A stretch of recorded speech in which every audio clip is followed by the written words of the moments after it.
everybody. David Lowry with Club Fantasci, back from the Southern Hobby Supply Retail Expo in Nashville, Tennessee.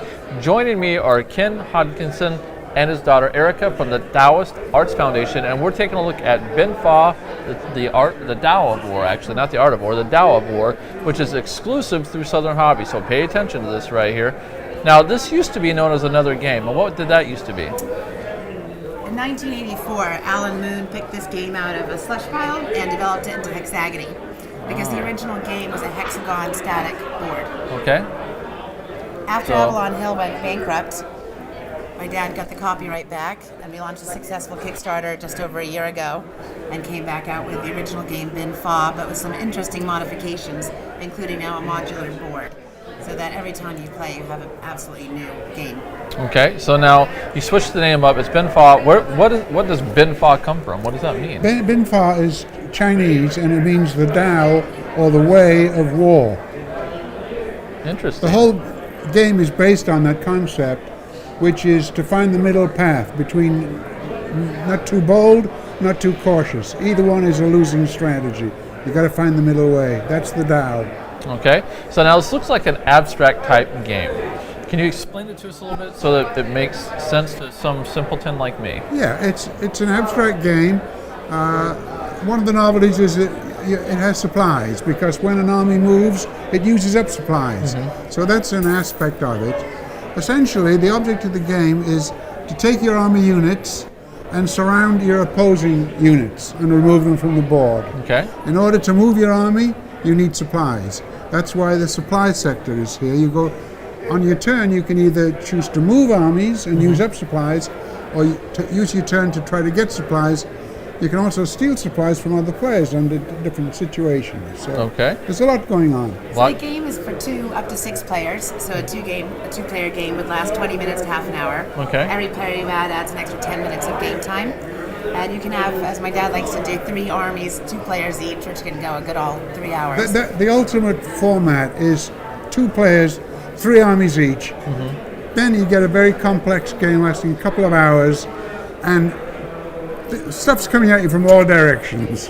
But it can be a really simple 20-minute game too for 2 players. 12 and over is the and right now that's kind of important with the way the market is. So if the retailer is looking at this game and they want to sell it to somebody, how are they going to sell it to their consumers? So if somebody comes in the store and you're interested in what sort of games they like to play, if they play Risk or Go or chess, this would be right up their alley.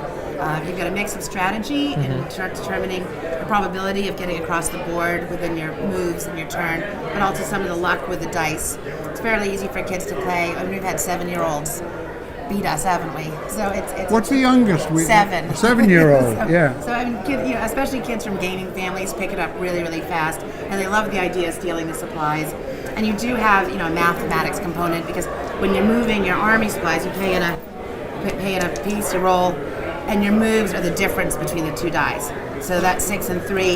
You move 1, 2, 3 spaces. Okay. So your goal is to move around the board, right, and surround other players so they cannot move. So they cannot move off that space. So right now, those orange pieces would be eliminated from the game because they cannot move away from that spot.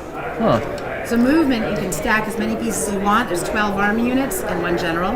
You can stack a minimum of 2 up to 12. 12 is good for ease of movement, because when you're rolling your dice and you have 3 moves, you want to get as much as you can across. Yeah. And you can continue to go in your turn until you either run out of supplies or roll a double. Because a double, 6 minus 6 would be 0 moves, or relinquish the dice to the next player. Okay.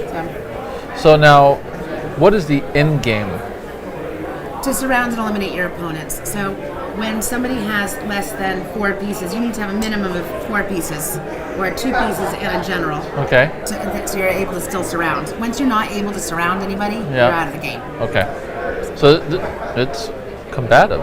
Literally. Yes, it's a combative game. It is fun. You can have alliances. And where the excitement comes in is when you're attacking your opponent, and you move and get into position to surround him, and then just as you're about to complete it, that's when you roll a double, and that stops you.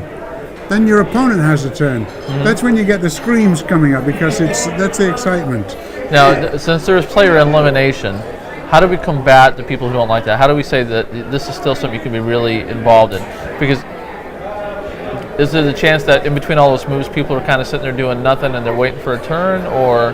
A turn is never more than a few minutes. If you are playing you can play 3 players, 4 players, 5 players, 6 players. And if you do have a 6-player game, people will sort of trail off. Right. But it happens sort of fairly quickly, like dominoes going down to the last 2 people. Okay. So one of the neat aspects about this game is instead of having to just traverse around the board all the way, you have these vortex markers. So these allow you to move in and appear in another section of the board and come off. The risk is you can't come off until your next roll of the dice. So if you rolled a double, your pieces would be sucked into the vortex and they'd be removed. Right now, this game is set up for just 2 players. We're just using the blue army and the orange army, and that's very simple. So there's a risk to using the vortex. There's a risk to using the vortex. 1 in 6 chance of rolling a double, and those pieces are eliminated. So you want to use it judiciously. Okay, so what are the triangles? The little pyramids? The pyramids, yes. They cannot be landed on. So they form like mountain chains or impassable barriers. Okay, and do those rotate in different games? In different games, again, like when you set up the modular board, you can set up the train, you can make a mountain chain, a row. Every time you set it up, it's going to be a completely different game. So you can't get into certain strategies based on position? No. Interesting. So how much is this going to retail for? It retails for $34.95, and just this weekend we're launching the enhancement set. This is a fairly basic game here, which has black checker pieces for the mountain markers and white checker pieces for the vortex markers. This enhancement set comes with all the stickers for the additional decals for the aesthetics, as well as our optional weather die, which adds with a component of weather into each turn. So a new rule change, as well as the nice mountains and vortex pieces, and that retails for $14.95. Interesting. The latest change was the weather die, and it came too late to include it in the regular game, so it's the... And then the enhancement set. And the way that works, if you're about to move an army, you have to roll a weather die, and that particular sector is out of bounds for bad weather. So that would be purple, no movement to purple. Yeah. Interesting. So now this is currently out, and the enhancement set is available. It is also available through Southern Hobby. All right, so this is an exclusive game through Southern Hobby. Ben Fa, the Tao of War.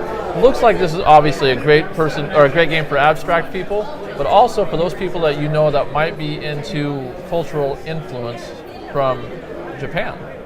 China. It's China. based on Sun Tzu's The Art of War. Yeah. So there's that little aspect for you to look at as well that most people might overlook, is finding those people who might be into something like that. This is you said it was $35. $34.95. Then the $15 for that. Go to southernhobby.com to find out more. This is Ken and Erika from the Tao Arts Foundation. I'm David Lowry with Club Fantasci, coming to you from the Southern Hobby Supply Retail Expo in Nashville, Tennessee. Stay tuned. We'll be back in just a minute with more exciting games.